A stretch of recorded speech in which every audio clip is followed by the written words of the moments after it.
श्री राम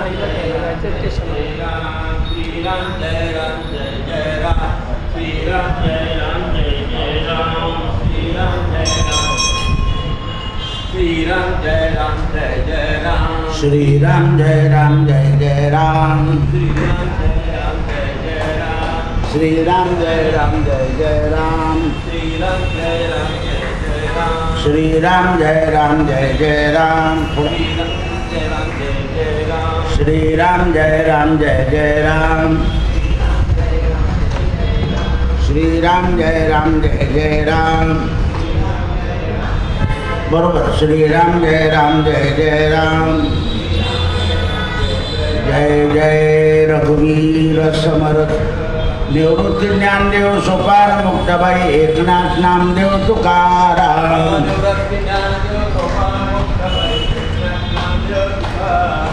निवृत्ती ज्ञानदेव सोपान मुक्ताबाई एकनाथ नामदेव तुकाराम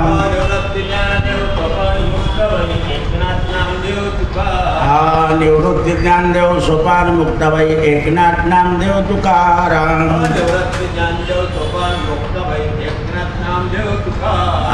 निवृत्ती ज्ञानदेव सोपान मुक्ताबाई एकनाथ नामदेव तुकाराम कुंडली वरदा हरी विठ्ठल श्री ज्ञानदेव तुकाराम गोपाल कृष्ण भगवान की जय राजाधिराज रामचंद्र भगवान की जय पवन सुत हनुमान उमापति महादेव की जय नमः पार्वती पतये हर हर महादेव। आपण काशी आनंद भुवनामध्ये तुलसीदासांनी राम भक्तीची तुळस लावली आणि त्यांच्या कविता रूपी मंजरीला सुंदर बहार आला। रामाचं काव्य तयार झालं आणि रामरूपी चरित्र अयोध्येमध्ये गजबजायला लागलं। अनेक पंडितांना त्याच्यामुळे संतोष व्हायचा नाही। परीक्षा पाहण्याकरता अनेक उपाय करून पाहिले।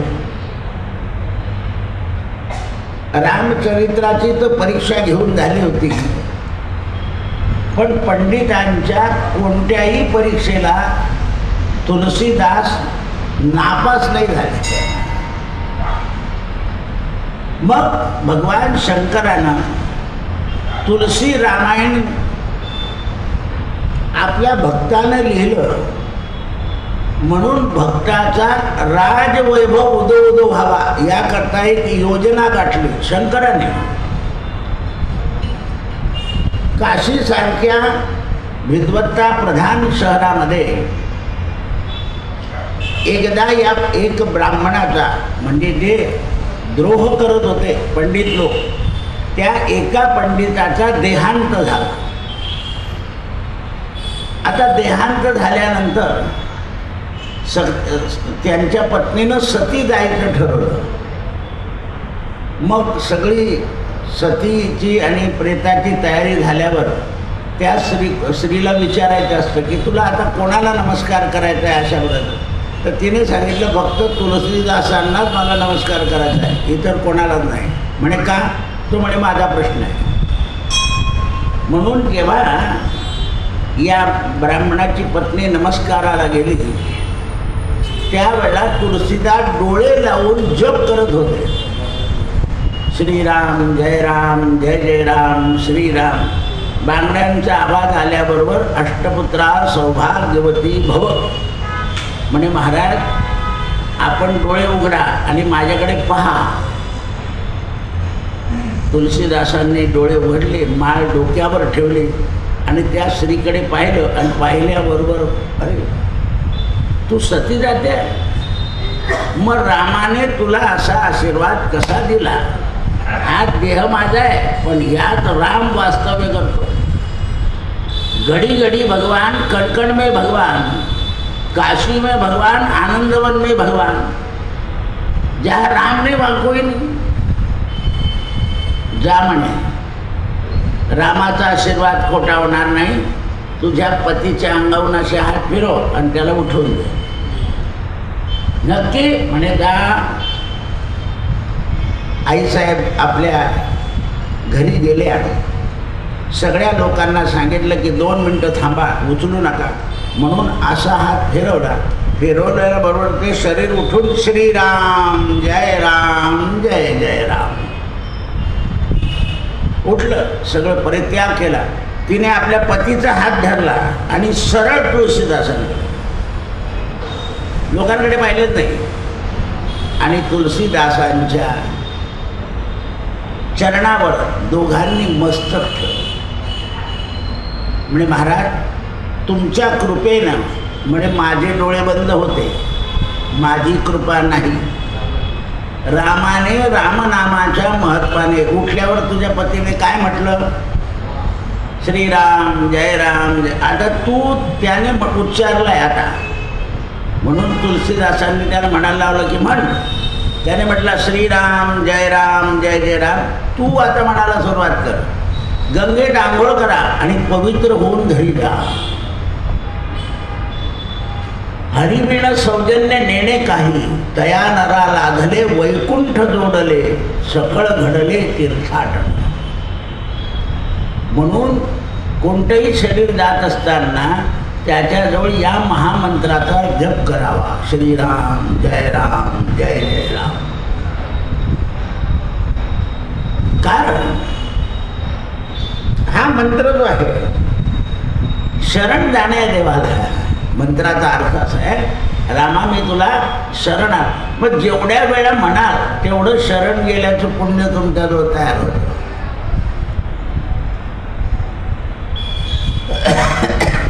आता हे सगळं आशीर्वाद मिळाला, मृत ब्राह्मण उठला, जेवढे विरोधी होते तेवढे त्याच दिवशी तुलसीदासांकडे आले. तुलसीदासांनी हात वर केला की विश्वनाथाला नमस्कार करा, मला करू नका. हा आनंद नगरीमध्ये विश्वनाथाचा चमत्कार आहे, माझा नाही. बा आता यांना सांगितलं रामाचं आणि त्यांना सांगितलं विश्वनाथाचं. कारण त्या बाईचा विश्वास होता, त्या बाईचा विश्वास होता, ती राम नाम जप करत असेल संतांच्या सांगण्याप्रमाणे, म्हणून तिला त्या जपाचं सामर्थ्य मिळालं. आपण जेव्हा जे जप करतो त्याचं तुम्हाला सद्गुरूच्या कृपेनं संसारातलं ऐहिक सुख मिळत नाही. सद्गुरूच्या जपानं संसारातलं ऐहिक सुख मिळत नाही, पण परमार्थाचं अलौकिक सुख जे आहे हे तुमच्या पदरामध्ये गुरु घालत असतो. कारण गुरुला माहिती आहे की हे सगळं सुख नाशिवंत आहे.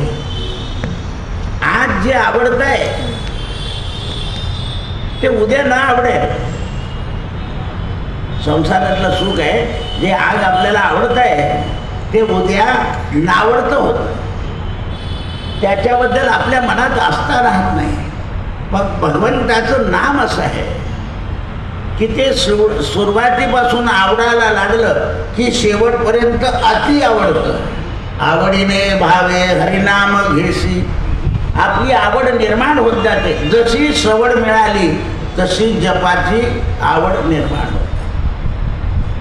कारण प्रपंचामध्ये सगळं करून आपल्याला सवड मिळणं हे मोठं कठीण असतं. कारण प्रपंचाची जी वार्ता आहे, प्रपंच वार्ता वदता विटेना. परवा फळ खाल्लं पण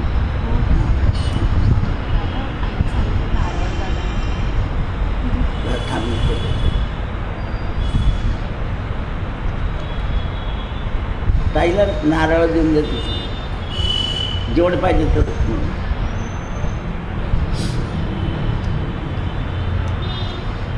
आपल्याला जी आवड असते ती गुरुच्या कृपेने वाढत जाते. म्हणून श्रीरामाचं भजन सगळ्या कुटुंबियांनी स्वीकारलं. रामनामाचं संकीर्तन त्यांच्या घरी होऊ लागलं. ज्या घरात संकीर्तन होतं, असं शास्त्रानं सांगितलं आहे, तुमच्या घरात एनर्जी समाप्त झाली समजा, की जसं तुम्ही बॅटरी चार्जिंग करता ना, त्याप्रमाणे दिवा उदबत्ती लावायची आणि संकीर्तन करायचं घरात रोज. संकीर्तनानं मग ते तुमच्या साडूच्या घरी डोळे जेवण असेल तरी संकीर्तन करून जायचं, नाही तर चाललं नाचत नाचत. तर हेच तर भंडवतं नाही मी. आपलं करूनच जायचं, ते सोडायचं नाही. नित्य नेहमी प्राणी ते दुर्लभ, लक्ष्मी वल्लभ. लागलं तर 12 वाजता जाऊन 4 वाजता परत येऊन द्यायचं. आलो, याला चाललोय, घरी यायचं, हातपाय धुवायचं, संकीर्तन करायचं आणि काय. तरी कलियुगामध्ये आता अशी परिस्थिती आहे, कोणीतरी घरात एक जण पाहिजे, नाही तर सगळे कुलूप लावून जातात. आता कुलूप लागलं की गडबड होऊन जाते. कुलूप लावलं की आता गुपचूप घरी राहतात. तर संकीर्तन करा. संकीर्तनानं घरातलं अशुद्ध वातावरण शुद्ध होतं आणि शुद्ध झालं वातावरण की मग आपल्या मनोकामना पूर्ण होतात. म्हणून सगळ्यांनी रामनामाचं संकीर्तन केलं आणि गोसाईजींनी म्हणजे कबीर तुलसीदास महाराजांनी भक्तिमय वातावरणानं जीवदान दिलं. असा सगळा प्रचार काशीमध्ये झाला. सगळीकडे असा प्रसार झाला की तुलसीदासांनी एका ब्राह्मणाला जीवदान दिलं. सौभाग्यवती बाई सती जात होती, तिला वाचवलं. गोस्वामी तुलसीदासांचा महिमा काशीतून बाहेर पडला आणि दिल्लीला पोहोचला. दिल्लीला त्यावेळेला दिल्लीचा बादशाह, त्याला कळालं, त्याने आपल्या सेनापतीला सांगितलं खरं काय तपास काढून आण. म्हणून काशीचा सुभेदार राजाकडे न तपास करता गेला. म्हणजे महाराज ते खरं आहे, मी पण पाहिलं, कारण मी सुभेदार होतो. गावात अफवा झाली की गेलेला मनुष्य, त्याची पुरेपूर मी चौकशी करून आणली की तुलसीदासांनी त्याला उठवला. हे ऐकल्यानंतर बादशाला राजाच्या तुलसीदासांच्या दर्शनाची इच्छा झाली. म्हणून त्यांनी सांगितलं की हे सुभेदारा, तू आदरपूर्वक आणि सुविधापूर्वक तुलसीदासांना आण. आदरपूर्वक आणू शकतो, पण सुविधा म्हणजे दिल्लीपर्यंत लव्या जवाने घेऊन ये. पहा केवढा केवढा भाव आहे. लबाजमासहित तू त्यांना दिल्लीला घेऊन ये, आदरयुक्त आणि लबाजमासहित. असं म्हटल्यानंतर सुभेदारानं गोस्वामी तुलसीदासांच्या जवळ अनुजय घेऊन म्हणजे शिष्य लोक घेऊन विनयपूर्वक प्रार्थना केली की महाराज, आपल्याला काशीला बादशाहजवळ जायचं आहे, आपलं आदरातिथ्य आहे. म्हणून दिल्लीपर्यंत तुलसीदासांना राजाच्या मेना पालखीनं हत्ती घोड्यासहित नेलं. राजानं एक आपल्या आसनापेक्षा चांदीचं उत्तम सिंहासन केलं, त्याच्यावर तुलसीदासांना बसवलं. तुलसीदासांनी सांगितलं, राजे, राजांच्या वरती माझं आसन नसावं, कारण तुम्ही राजे आहे. म्हणे तुम्ही राजांचे राजे आहात, वरती बसा.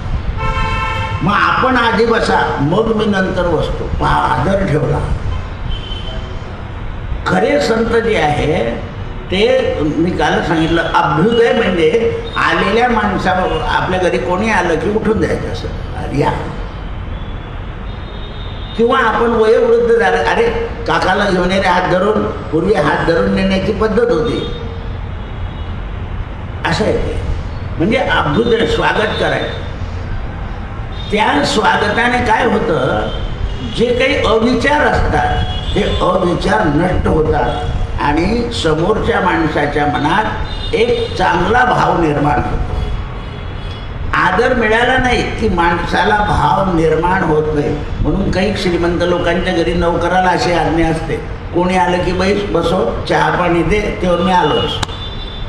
म्हणजे त्याला चहा पाणी मिळाल्यानंतर एक आदर होऊन जातो की नाही वा इथे आदर आहे. काही लोकांच्या घरी काय, साहेब घरी नाही, साहेब घरी त्याच्यापेक्षा बाहेर पाटील येते, आत आहे नाही तर सर कोणते आहे, आत असले तरी नाही, अशी पाठी असते. तर अभ्युदय केलं पाहिजे, कोणी असो, या तरी म्हटलं पाहिजे.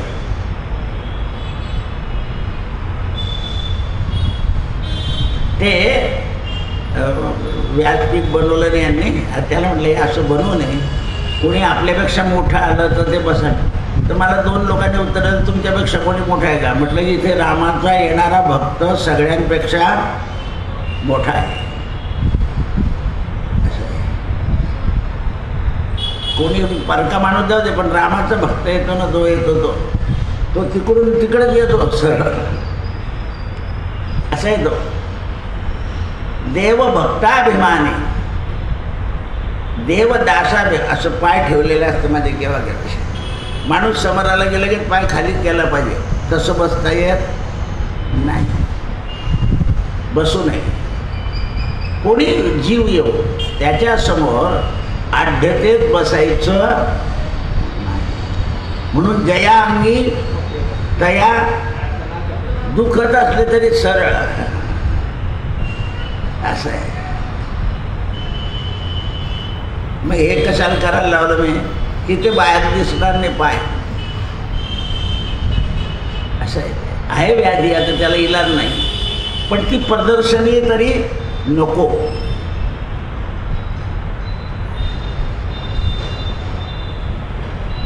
तुलसीदास आसनावर बसले. राजानं मधुर वाणीनं विचारलं, महाराज आपल्या करामतीला सुयश आलं, सगळा चमत्कार सगळीकडे पोहोचला. गोस्वामी म्हणाले ही गोष्ट खोटी आहे, चमत्कार नाही. आपल्यासारखे तर लगेच सत्काराचा फोटो घेऊन गेला त्याबरोबर टाकरे जरा टेटस. या टेटसमुळे जास्ती भानगडी होत आहे. आता बंधन केलं कालपासून त्याच्यावर, काय टाकायचं आणि काय टाकायचं नाही, गुन्हा दाखल होईल. काही टाकतं कोणी, गावांमध्ये भानगडी सुरू होतात, तेढ निर्माण होतं. कुठली बातमी टाकायची आणि कुठली टाकायची नाही याच्यावर निर्बंध लागतंय. का? स्वैरातंत्र झालंय. तुम्ही स्वैर वागू नका, कल वाढवू नका, की सरकार काही करणार नाही. पण आपल्याला स्वैरतंत्र करायचं आहे. मनपूतम समाचरे शास्त्र असं सांगतं. मनात येतं त्याप्रमाणे आचरतात लोक. मनात येईल तसे कपडे घालायचे. पूर्वी हाफ पॅन्टवाल्याला गाढव म्हणत होते लोक, खेड्यातले लोक गाढव. आता सगळेच बरमुडा पॅन्टने गाढवण्याचं काय. मंदिरांनी सांगितलं हाफ पॅन्टवर मंदिरात यायचं नाही, स्त्रियांनी अपुऱ्या कपड्यात मंदिरात यायचं नाही, मंदिरांनी ठरवलं. असं आहे, हे लक्षात आलं पाहिजे. मंदिराच्या बाकावर बसायचं असेल तर आरती झाल्यावर उठलं पाहिजे, नाही तर बसायचंच कशाला, मग बाकावर चाललं जायचं. 12 वाजले म्हणजे मंदिर बंद होतं हे जर माहिती आहे तर दुसऱ्याने असं सांगायलाच नको आता उठा कुलूप लावायचं, आपण उठून जायचं, चाललं जायचं. आता मला रोज असं सांगावं लागेल माईकवर प्रवचन संपलं की चला उठा मंदिर बंद होत आहे, कारण आकलन बुद्धीच राहिली नाही. म्हणून त्यावेळेस बादशाह महाराज हा चमत्कार नाही, केवळ रामजीच जाणतात आणि रामजीच म्हणतात हा भजनाचा प्रकार आहे. तुलसीदासांचं उत्तर ऐकून बादशाहला दुसरी बुद्धी सुटली, तुम्हारा राम मेरे को दिखाओ. आली का पंचायत? जा जा भाऊ, हां पंचायत आली का? ते म्हणाले तुम्ही तुमचा राम पहा, आमचा राम नका पाहू. तुम्हाला जर तुमचा राम कळाला तर हा राम कसा आहे तुम्हाला समजून जाईल. राजाला राग आला. आता मला माझा राम पाहायचा तर माझा राम असा आहे म्हणे, याला कारागृहात टाका. तुळशीदास आनंदित झाले की आपल्याला आता कारागृहात जायचंय. दिल्ली ही पूर्वीचं हस्तिनापूर आहे. आपल्याला हस्तिनापुराच्या राजवाड्यामध्ये भजन करायला मिळेल. आनंद काय. म्हणून कारागृहात गेले. सीताराम सीताराम सीताराम सीताराम सीताराम सीताराम भजन सुरू झालं. आता भजन सुरू झाल्याबरोबर आनंद होऊन गेला सगळीकडे. आज जे सगळे कारागृहवासी होते सनातनी, त्यांनी सुद्धा सीताराम सीताराम सीताराम सीताराम. मारुती रायांना कळालं की अरे तुळशीदास अडचणीत आला. म्हणून दिल्लीच्या राजवाड्यामध्ये एवढे वानर आले की सगळं उद्ध्वस्त. कोणाच्या हातातली काठी ओढून घेतली, कोणाची बंदूक ओढली. राजाच्या महलात एक वानर घुसला आणि राणीचे सगळे कपडे काढून टाकले बोचकून. राजाच्या डोक्यावरचा तो पाठीकडून बोचकलं कपडे, पुढून बोचकलं कपडे. 1 तासामध्ये राजा घाबरला. अरे निकालो उसको. म्हणून परमात्मा दयेचे सागर आहे. प्रार्थनेने परमात्मा दिसतो, हुकमाने परमात्मा दिसत नाही. काय करावे लागेल आपल्याला? प्रार्थना. आणि ती शुद्धीत, गैरशुद्धीत नाही, शुद्ध अंतःकरणानं प्रार्थना करावी. त्यावेळेस सगळ्या नगरामध्ये चाहूर माचलो, लोकांचा कपडे फाटले, उपद्रव झाला. असा एकदा प्रयोग हनुमंतरायाने लंकेत केला होता. ज्या वेळेला शेपटी फिरली लंकेमध्ये, त्यावेळेला पाणी भरणाऱ्यांच्या चौकदारांच्या पाठीत त्या शेपटीने दनादन मारलाय. थैथे नाचायला लागले होते लोक लंकेतले आणि म्हणाले या रावणाचं कधी काळं होईल आणि नगर सुखी होईल असं लोक म्हणायला लागले होते. राक्षस सुद्धा. एक वानराला त्रास देतो म्हणा. आणि मग रावणानं शेपटीला अग्नी लावला आणि लंका जाळून घेतली. त्यावेळेस तुळशीदासांच्या जवळ राजा धावत आले आणि पायावर पडले. महाराज, आम्हाला प्राणदान द्या, आम्हाला वाचवा याच्यावर. गोसाई म्हणाले आपल्याला करामत दिसली. राजा अतिलज्जित झाला. अपराधाची क्षमा मागितली. क्षमा मागितल्याबरोबर सगळे वानर गायब. सगळे वानर गायब झाले. आणि राजानं ज्या पद्धतीनं त्यांना आणलं होतं त्याच पद्धतीनं काशीमध्ये रवाना केलं. नाही तर कारागृहातून सोडल्या नाही. भयापोटी, भीतीपोटी राजा तुळशीदासांचं प्रस्थान करतो आणि म्हणाला की दिल्ली शासनावर कृपा असू द्या. आता संतांच्याजवळ क्षमा हे फार मोठं शस्त्र आहे. म्हणून राजाच्या राज्यात, अकबराच्या राज्यात उपद्रव कमी झाला.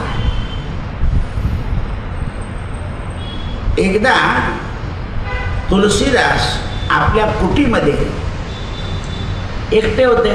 शिष्यमंडळी सुद्धा नाही. म्हणून काशीच्या वनगटावर बाजूला जिथे आज घाट आहे तिथे टोकराची पर्णकुटी बनवलेली होती आणि त्या टोकराच्या पर्णकुटीमध्ये राहायचं, गंगे स्नान करायचं, काव्य करायचं, भिक्षा मागायची, जेवण झालं की पुन्हा पर्णकुटीत बसत.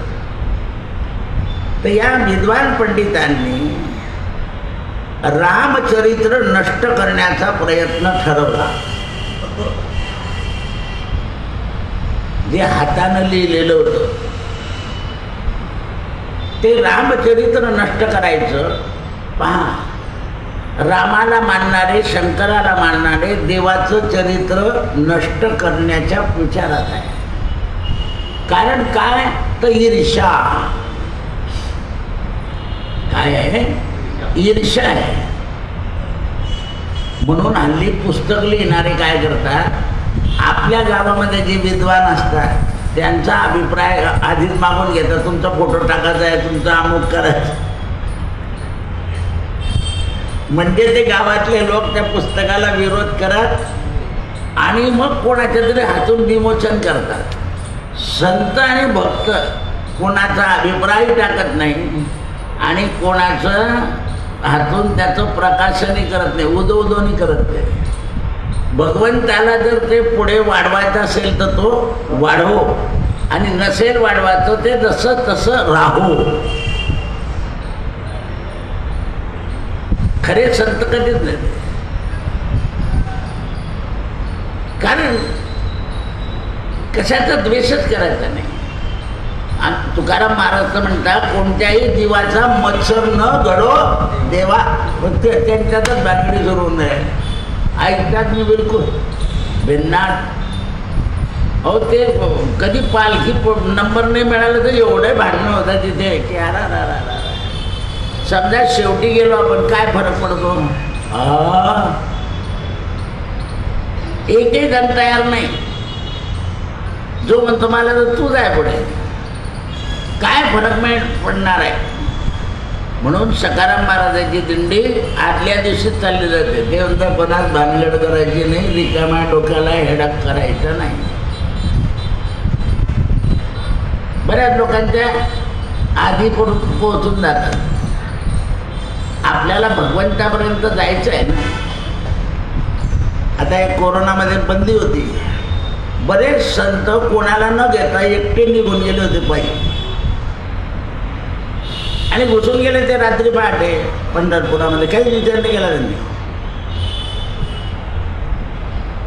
विचारच केला नाही. ज्यांच्या दिंड्या होत्या त्यांना अडथळे झाले, पण जे एकटे जाणार होते ते गेलेच.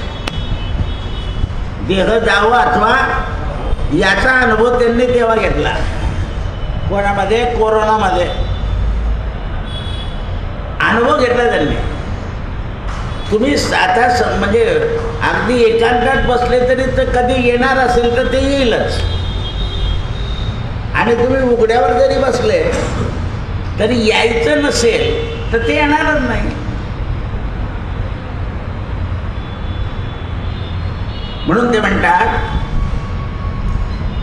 रामचरित्र नष्ट करण्याचा प्रयत्न केला. म्हणून 2 चोरांना तयार केलं आणि त्यांना सांगितलं की तुलसीदास रात्री झोपले की ते उचला आणि पुस्तक हे करा. तर तुलसीदास रामाचं शयन केलं आणि गाढ झोपले. राम आणि लक्ष्मण धनुष्य घेऊन चोरांना दिसले. पुढे आले तर मारू. चोर पळाले आणि त्या पंडितांना सांगितलं, म्हणे चला का? अरे तिथे तर राम लक्ष्मण उभे, आमची बुद्धी सुधारली, तुम्ही सुधरून घ्या. त्या दृष्ट लोकांनी त्या दरबारावर राम आणि लक्ष्मणांचा पहारा पाहिला आणि त्यांचा अहंकार गेला. त्यांचा अहंकार गेला. त्यानंतर जी मूळ प्रत आहे ती मी पाहून आलो. ती 32 कापडामध्ये गुंडाळलेली आहे राजापूरच्या ह्याच्यात. माझ्याबरोबर लोकही होते. तर त्याचे पहिले पानं फाडून टाकलेले आहे. इतका द्वेष होता. म्हणून तिथे गेलं की ते सांगतं बघ ग्रंथाची पूजा करा, याच्यावर पैसे ठेवा, पैसे ठेवल्याशिवाय मला तुम्हाला दाखवलं. ते साहजिक आहे त्याच्यावर. त्याची काही 100 रुपये फी होती. मी यांना म्हटलं प्रत्येक जण 100 रुपये ठेवा. आम्ही जेवढे होतो त्याला 700-800 मिळाले. त्यांनी 15 मिनटं तुलसी रामायण आमच्या समोर ठेवलं. बरोबर इतके पडके गुंडाळलेले आहे त्याला. ते म्हणे पोट भरायचं का गुच्चूप बैस. महाराजांचं लिखाण डोळ्यानं दिसतंय छापखान्यातलं पाहण्यापेक्षा त्यांनी स्वतः लिहिलेलं. राजापूर नावाचं गाव आहे, असं उंच आहे, सरयू नदीच्या काठावर आहे ते. आणि तिथे तुलसीदासांचं घर आहे. तिथे रामाच्या मूर्त्या बसवलेल्या आहे. हे जेवढे तुलसी रामायण सांगताना यांनी जर ते क्षेत्र मोठं केलं असतं तर भव्य मोठं झालं असतं. पण कोणीच जात नाही. त्या तुलसी रामायणावर आपलं वैभव वाढवून घेतात, पण त्या जागेचं वैभव वाढायला तयार नाही. किंवा असंही कोणाची इच्छा होत नाही की मी तिथे जाऊन 7 दिवस तुलसीदासांच्या मूळ ठिकाणी रामायण वाचीन. कोणी जीव नका माझ्याबरोबर. जसं आमच्या आजान वृक्षाखाली सगळे लोक माऊलीचं पारायण करतात. तुम्हाला आणलंय आजान वृक्ष पारायण करायला. पाहू नवरात्रात काय बुद्धी होते ती. असं आहे. तुम्हाला बरेच वर्ष सांगितलं पण तुम्ही आणला नाही. शेवटी तो आला बिचारा. असं आहे. लोक विष्णू सहस्रनाम वाचतात आहे तिथे. माऊलीच्या नावाचा जप करतात आहे. लोक पाणी घालतात आहे. म्हणून पंडितांनी पाहिलं आणि त्यावेळेला मधुसूदन सरस्वती नावाचे विद्वान संन्यासी होते. त्यांनी सगळ्या विद्वानांना बोलवलं आणि सांगितलं उगाच संतांच्या भानगडीत पडू नका. यापुढे जर कोणी तुलसीदास म्हणा की कोणत्याही संताचा छळ केला तर त्यांच्या घराण्याला मी श्राप देऊन टाकेन. लातो के देव बातों से नहीं मान. कारण तो श्राप देणार नाही म्हणे. संत श्राप देणार नाही, पण मी संन्यासी आहे, तुम्हाला श्राप दिल्याशिवाय राहणार नाही. मधुसूदन सरस्वती सुद्धा त्यांची भगवद्गीतेवर टीका आहे, ज्याप्रमाणे ज्ञानोबाची आहे आपल्याजवळ आहे. तर त्यांच्या गायत्री जन्म पुरस्चरण 7 झाले. एक दिवशी त्यांना असं आलं की अजूनही आईसाहेब दर्शन देत नाही. म्हणून गायत्री देवी त्यांच्या स्वप्नात गेली. मधुसूदन सरस्वती मागे फिरून पहा म्हणे. स्वप्नात सांगितलं. मागे फिरलं तर 1 2 3 4 5 6 7 पर्वत धूर काढताय. म्हणजे याचा अर्थ काय, तुझे 7 जन्माचे पाप जळाले नाही अजून, नुसता धूर आहे तिथे. उपासना कर, अग्नी प्रगट होईल, ते पाप जळून जातील, तेव्हा तुला ज्ञान होईल म्हणे. आणि मग त्यांनी परत गायत्री मंत्राचं पुरस्चरण केलं आणि ती सगळी पर्वताप्रमाणे पातक करणे होणे अभक्ताशी नाही जाशी भक्ती तो अभक्त. हे असं आहे. माऊलीचा दृष्टांत कुठे घातला नाही. पर्वताप्रमाणे पातक करणे. किती जन्माचे पातक असतात? 7 जन्म कृतम पापम. म्हणून 7 जन्माचे पाप जाण्याकरता 7 मोक्षपुऱ्या, 7 चिरंजीव आणि 7 स्त्रिया यांचं स्मरण करायला सांगितलं आहे. प्रातस्मरण. अयोध्या, मथुरा, माया, काशी, कांची, अवंतिका, पुरीद्वारा, वतिश्चैव सप्तैते मोक्षदायका.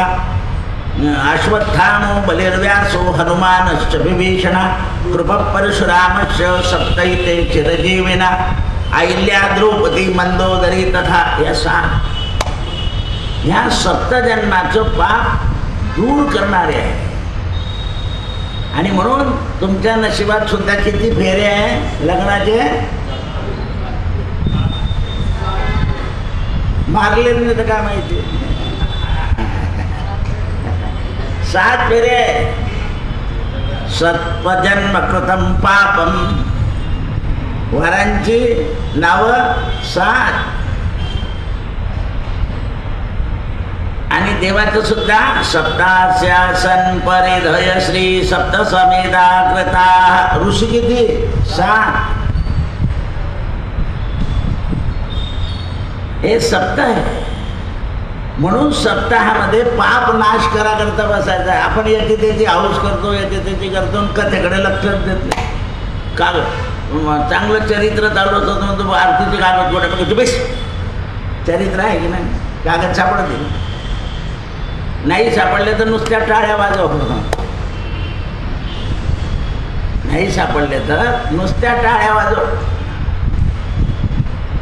पण चित्त नाही नामे तरी ते व्यर्थ. नामास विन्मुख तो नर पापिया हरिबिन धावया न पावे. कोण बोललं म्हणे, पुराण प्रसिद्ध बोलिले वाल्मिक नामे पिणे लोक उद्धरती. म्हणून मधुसूदन सरस्वतींनी त्यांना प्रेरणा दिली आणि मधुसूदन सरस्वती रोज तुलसीदासांच्या जवळ जाऊन बसायला लागले. त्यामुळे सगळे जे भाकर भाऊ होते ते आपोआप ओळखले. फार रामाने अशा विद्वान माणसाचं संरक्षण दिलं की ते गेल्यामुळे कोणीच जायला तयार नाही. म्हणून काशी रूपी आनंदवनामध्ये तुलसीचा पोहदा लागला आणि कविता रूपी मंजरी सुंदर दिसायला लागली. अशा प्रकारे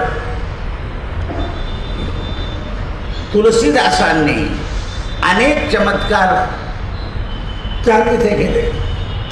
त्यांना लोक गोसाई म्हणत. ते बादशाला लज्जित करून जेव्हा काशीमध्ये परत आले त्यावेळेला तुलसीदासांनी राजाला सांगितलं की महाराज आता परत तुमची आणि माझी एकदा भेट होईल. त्यावेळेला मी जो तुम्हाला उपदेश करेल त्या उपदेशाप्रमाणे वागा. राजा आले, वानरांचा उपद्रव थांबला आणि काही दिवसानंतर तुलसीदास 2-3 संतांसह दिल्लीला गेले. अकबराला सांगितलं, अकबर आला. अकबर धावत आला. आता तुम्हाला ही दिल्ली सोडून नवी दिल्ली निर्माण करायची आहे. 2 दिल्ली आहे, एक जुनी दिल्ली आणि एक नवी दिल्ली. नवी दिल्ली तुमचं राज्य ठेवा, या भूमीत ठेवू नका, नाहीतर तुम्हाला उपद्रव कायम होईल. म्हणून अकबराने नवीन दिल्ली स्थापन केली आणि हस्तिनापुरातून त्यांनी त्यांचा सगळा कारभार नवी दिल्लीमध्ये नेला. असं आहे. त्याच वेळा सांगितलं असतं तर त्याने ऐकलं नसतं. पण असं उपद्रव पाहिला वानरांचा आणि नवी दिल्लीमध्ये गेला. कारण या आनंदवनामध्ये भगवान शंकर राजे आहे, दुसरा राजा चालत नाही. ते आजही पंतप्रधान राज्यपाल गेले तर त्यांना नवी दिल्लीत नाही राहू देत, आपल्या जुन्या काशीत नाही राहू देत. नवी काशी जिथे निर्माण केले, जिथे राजा राहतो तिकडे डाकबंगला आहे, तिकडे उतरावं लागतं. काशी विश्वनाथ हे राजेच आहे. उज्जैनला सुद्धा तसंच आहे. उज्जैनमध्ये राजे महाकाल, तुम्ही राजे असेल तर दुसरीकडे राहायचे. जगन्नाथपुरीमध्ये सुद्धा राजा दुसऱ्या नगरात, त्या नगरात नाही. जगन्नाथ राजे आहे. डाकबंगला मथुरेत, वृंदावनात नाही. असं आहे. ते देवत्वाचं देवत्व आहे. आपण सुद्धा म्हणतो ना, हे लोक येतात सगळे दर्शन, यांच्याकरता सगळे रस्ते बंद होतात, ते आजी न आलेले बरोबर आहे ना. त्यांच्याकरता 2-2 तास दर्शन खुंट होऊन जातं. पंढरपुरामध्ये सुद्धा महापूजा होते, तेव्हा बाकीची मंदिरातली गर्दी बंद. मग उघड अडथळा आहे हे लोक काय महापूजा करतील ते. पण ते शासकीय पूजा झाली पाहिजे, शासकीय पूजा झाली पाहिजे म्हणून ते म्हणतात गोस्वामींनी इष्टदेवत म्हणजे रामावर अतिप्रीती ठेवली, अनन्य निष्ठा ठेवली. गोस्वामी वृंदावनामध्ये मदन गोपाल मंदिरामध्ये दर्शनाला गेले आणि प्रभूची सगळी जी छबी होती ती कृष्णावतारातली होती. तुलसीदास गेले म्हणाले प्रभू मला माझी छबी पाहिजे असं म्हटल्याबरोबर कृष्णाची छबी रामाप्रमाणे होत गेली. तिथे जे संत होते त्यांना हा दिव्य चमत्कार कळला. ते उभे राहिले लोकाभिरामम रणरंग धीरम राजीव नेत्रम रघुवंशनाथम रामाची स्तुती करायला लागले कृष्णाच्या मंदिरात. तर चमत्कार असा की सगळं कृष्ण राममय झाले. एवढेही महत्व असून अजून लोक हरे कृष्ण हरे राम म्हणतात. म्हणाल काय पाहिजे हरे राम राम राम हरे हरे हरे कृष्ण तरी लोक ऐकत नाही. कारण संतांनी घडवून दिलेलं असून सुद्धा समर्थ सुद्धा पांडुरंगाच्या दर्शनाला आहे. कार्य रामा मेघश्यामा इथे का उभा तू असा कमरेवर हात काय ठेवले काम संपलं नाही अजून जगात दृष्ट असणारच कलियुगात. त्याच्याकरता तू अवतार कार्य चालू ठेव. अंश अवतार आहे हे त्यांना माहीत नव्हतं का? तुलसीदासांना माहिती होतं. पण आपल्या इष्टदैवतेवर अथवा काही लोक तीर्थयात्रा करायला गेले आपल्या मंदिरासाठी मोकळी चोकळी जागा नाही असं म्हणून येतच तिथे असं आहे ते. कारण या परिसरामध्ये जे एक आल्याबरोबर तो भाव तयार होतो तो दुसऱ्या कुठे गर्दीच्या ठिकाणी मिळत नाही. त्या दोन्ही याची टपरी आहे तर त्या दोन्ही याच्यातून राम दिसत लोक तिथून दर्शन करून रस्ता जातात. असं आहे ते जो भाव आहे. म्हणून सगळ्या लोकांना ते अधिक गुणी वाटलं आणि त्यावेळेस गोस्वामी हनुमंताच्या ध्यानात नेहमी राहायचे आणि म्हणून हनुमंताची विनयपद रचना त्यांनी रचली आहे. गोस्वामींची विनय पत्रिका ही लिखित आहे. भगवान हनुमंताच्या चरणी त्यांनी समर्पण केली आहे. श्रीरामानं त्याच्यावर हस्ताक्षर केलं आहे आणि त्या दिवसापासून तुलसीदास हे निर्भय झाले. आणि 1680 कृष्ण पक्षातल्या तृतीयेला शनिवारी असी घाटावर गोस्वामी तुलसीदासांनी राम राम म्हणत शरीराचा परित्याग केला. 80 घाट नावाला तिथून सुरुवात करतो तर कपिल महामुनीपर्यंत फिरवतो आपल्याला. 80 घाट तुलसीदासांचा घाट आहे. म्हणून त्यावेळेस सगळ्या लोकांनी सगळे लोक हजर होते तुलसीदासांच्या वेळा. राम राम म्हणत म्हणत देह सोडला.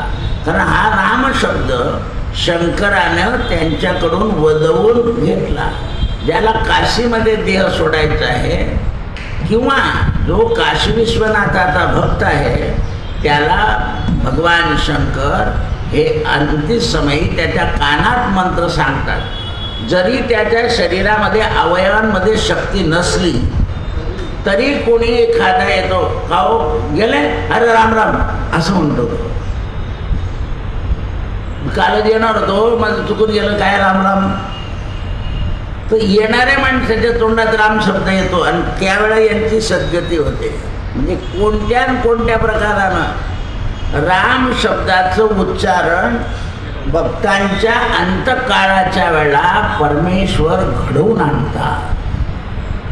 पहा आपण सुद्धा पहा कोणीतरी येतं माझ्याकडे गंगा मी घेऊन येतो, कोणी म्हणतं तुळशी आणा अमुक आणा असं म्हणत म्हणत तो शेवट होतो. म्हणून श्रीराम राम म्हणता या देहातून प्राण जावा. पण आपलं असं निष्ठा पाहिजे पक्की.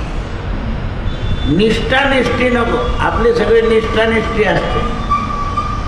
केव्हा निष्ठी होते? झिमझिम पाऊस पडतो त्यावेळेला. तसं आपलं नेहमी रिमझिम चालू असतं. हे खरं का ते खरं, हे धरू का ते करू, ते करू का ते करू. त्यामुळे मग आपली निष्ठा एका ठाई बसत नाही. एका ठाई निष्ठा बसत नाही. म्हणून निष्ठा बसण्याकरता सदैव आपले प्रयत्न असले पाहिजे. यांनी परित्याग केल्यानंतर यांचे गुरु जे रामानंद होते, यांनाही आनंद झाला की आपल्या शिष्यांनी आपल्या समोर, यांचे गुरु आणि विठ्ठलपंतांचे गुरु एकच होते. ज्ञानेश्वरांच्या वडील त्यांच्या आश्रमात राहत होते विठ्ठलपंत. ते शब्दब्रह्माचे उपासक होते. ते असं सगुण रूप मानत शब्द ब्रह्म. आणि शब्द हे ब्रह्म आहे हे कोणाला कळेल? ज्याला ब्रह्म कळाला आहे त्याला. तो चित्रकार कुठेही रामाचं चित्र काढून खाली श्रीराम जयराम लिहून देतो. त्याला त्या नामाचं महत्त्व कळालं आहे का? त्याला फक्त त्या चित्रावर पोट भराय इतके पैसे मिळाले की आनंद झाला. म्हणून चित्रकार चित्र काढतील पण खाली देवाचा महामंत्र लिहिणार नाही. फोटो असेल ती गोष्ट, पण रस्त्यावर लिहिणार नाही. सुंदर चित्र काढू शकतो तो, पण त्यामध्ये ती सुंदरता आहे ती मात्र त्याला दिसत नाही. ती सुंदरता त्याला दिसत नाही. सुंदरता दिसण्याकरता आज तो सुंदर पाहिजे. कोण? आत्मा. तो आपल्याला जोपर्यंत कळत नाही तोपर्यंत तो झाकलेला आहे. कशाने? अज्ञानाने. अज्ञान गेलं की मनुष्य सुंदर होऊन जातो. तुम्ही नटले की तुम्ही चांगले नटले याच्याकरता कोण साक्षी असतो? आरसा. त्याच्यात पाहिलं की मग ब्युटिफुल असं आपल्या मनात येतं. म्हणून तुम्हाला कोणीतरी साक्ष लागतं. लहान मुलगं सजून आलं की प्रत्येक माणूस म्हणतो अरे काय. म्हणजे प्रत्येकाला त्याला समजत नाही की आपण सजावं. त्याच्या आईनं सजवलेलं असतं. त्याच्या मनातून तो सजत नाही. जो मनातून सजतो त्याच्याकडे अज्ञानाचा पडदा आहे. ज्याला दुसरे सजवतात तो मोकळा आहे. माझा मुलगा चांगला दिसावा याच्याकरता आई त्याला सजवते. तसा भक्त सुद्धा देवाला का सजवतो? तर देव सगळ्यांना चांगले दिसावे आणि पटावे म्हणून काय करता म्हणे? कलाकृती करत बसता म्हणे. असं आहे ते. कळत नाही ना. सकाळचं दर्शन, दुपारचं दर्शन 2 आणि संध्याकाळी नवीन दर्शन दिलं पाहिजे. म्हणजे नवीन सजवलेला देव कसा आहे पाहण्याकरता काही लोक येतात. काही म्हणतात सकाळचं पाय म्हणलं आता काय बाई फार गप्पा कुठून आला? नाही, तिथूनच सुरू होऊन जायचं. उशिरा का बरं आले? आपण दर्शनाला आलोय. दर्शन होईपर्यंत काही बोलायचं नाही. पण लोक ते वडाच्या जवळच गाठून घेतात.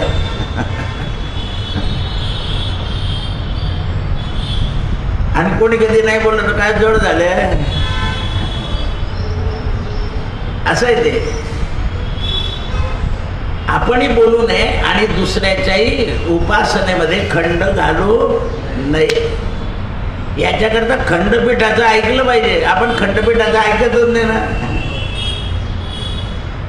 खंडपीठ कशाकरता असतं?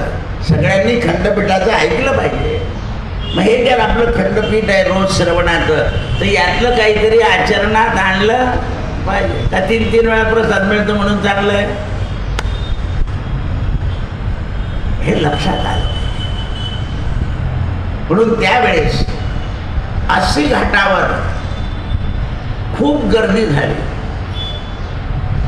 आणि गर्दीमध्ये असंख्य लोकांनी तुलसीदासांच्या त्या पार्थिव शरीराचं वंदन करून श्रीराम भजन संकीर्तन स्वीकारलं. पहा संताची प्रचिती कशी आहे. हयातीत होते तोपर्यंत प्रभाव कमी झाला, पण हयाती सोडल्यावर असंख्य लोक तुलसीदासांचे, आज जिकडे जाल तिकडे संपूर्ण हिंदुस्थानामध्ये तुलसीदासांची पद, हनुमान चालीसा, बजरंग बाण. बजरंग बाण का लिहिला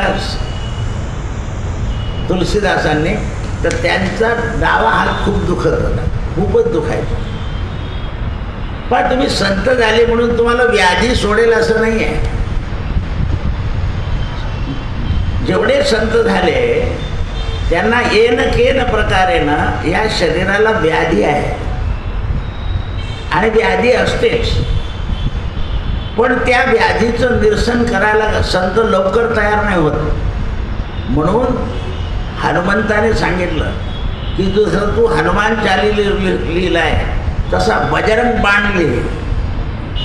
मग तुलसीदासांनी जो हात दुखत होता त्याच हाताने बजरंग बाण लिहिला आणि बजरंग बाण लिहिणं पूर्ण झाला आणि हात दुखणं थांबलं.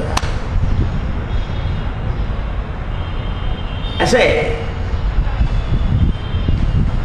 संतांच्या शरीरामध्ये व्याधी उत्पन्न होते, पण त्या व्याधीवर ते औषध फक्त देवाचं नावच घेतात. आपल्याला सांगितलं सुद्धा आहे, औषधम जान्हवी तोयम वैद्यो नारायण हरी. औषध जे आहे ते नारायणच आहे, धन्वंतरीनेच काढलं आहे. आणि जान्हवी म्हणजे गंगा, ही भगवंतानेच काढली आहे. म्हणून आपल्या हातात आलेलं जल हे जान्हवी जल आहे असं समजायचं रोज, वाघुरचं नाही. आणि पिऊन जायचं, ते औषध रूपाने काम करेल. काय करतं म्हणायचं, तर कायिक, वाचिक आणि मानसिक पापांचा नाश करते. म्हणून तुकाराम महाराजांनी लिहिलं, जैसी गंगा वाही तैसे त्याचे मन, भगवंत जाणत याजवळ. इतकं मन स्वच्छ झालं की तुमच्याजवळ भगवान आहे हे निश्चित होतं. कृष्णार्पणमस्तु. सत्यगुरु राये कृपा मज केली, परिणाय घडली सेवा काही. मस्तकी तो जाणा ठेविला कर, वडिला विसर स्वप्ना माझी. म्हणून या काज त्वरा झाली.